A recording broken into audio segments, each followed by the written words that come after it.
მივესალმები პრეზიდენტის დღევანდელ განცხადებას, რომელიც ეხებოდა თეა თუთბერიძის უკიდურესად სამარცხვინო საქციელს და მინდა დავამატო,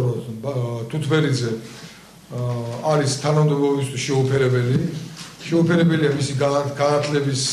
გაუნათლებლობის და მისი უზნეობის გამო, ამიტომ მან დაუყოვნებლივ უნდა დატოვოს დაკავებული თანამდებობა, მით უმეტეს მას უკავია ისეთი მნიშვნელოვანი პოსტი, რომელზეც სირცხვილია უბრალოდ ასეთი უციგნური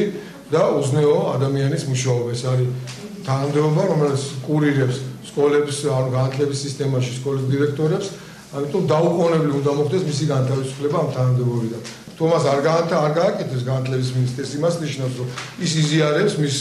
მისი განათლების ხარისხს და მოსწონს მისი განათლების ხარისხი და მისი ზნეობის ხარისხი, ამიტომ ასეთ შემთხვევაში ჩვენ უკვე მიუღებელი გახდება განათლების მინისტრი და